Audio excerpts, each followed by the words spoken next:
Сәлем достар, бүгін сіздермен осындай керемет жайманың қалай иленіп жайылып және де қалай 3 ай морозильникте бұзылмай сақталу жолын көрсететін боламын.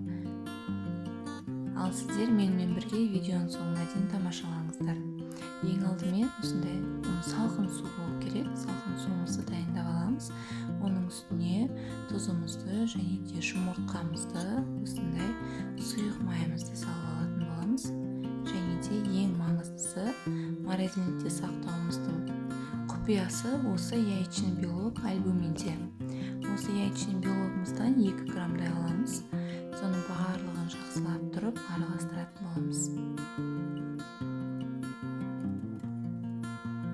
Оның үстіне ұнымызды саламыз.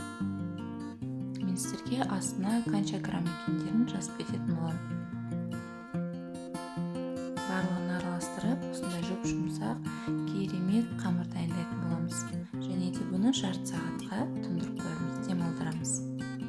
Мінекей өте керемет, жарты сағаттан кейін ашып, осылай илеп, формамызға келтіріп, тағы да салфанымызға салып, бір жарты сағаттай қойып қоятын боламыз. Июі жақсы қанып, жайылған кезде керемет болып жайылады. Тағы бір жарты сағаттан кейін осылай шығарып, өзімізге жаюымызға ыңғайлы етіп, 2 бөлігімізге бөліп алатын боламыз.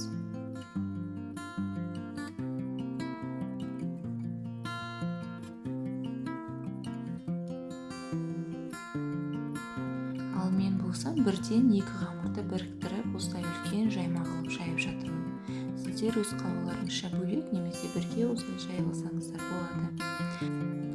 Бұл қамырымыздың ерекшелігі піскен кезде езілмейді және де тағамның барлық түріне жарай береді. Және де қонақтарыңыз келгенде ұятқа қалдырмайды. Ал альбуминнің көмегімен сіздер морозильникте 3 айдай сақтай аласыздар. Ешқандай бұзылмай, адам ағзасына зиянын келтірмей тұра береді.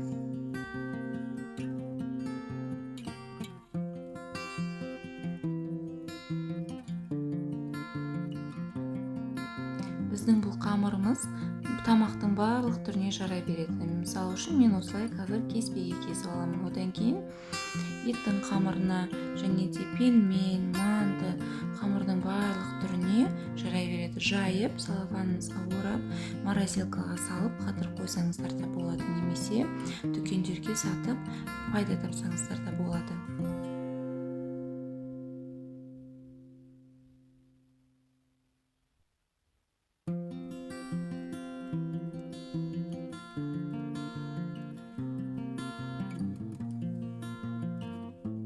Мінекей достар, біздің қамырымыз дайын.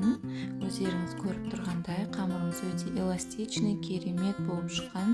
Сіздер де міндетті түрде осылай жасап көріңіз. Қонақтарыңызға және үйдегілеріңізге ұнайды деген үміттемін.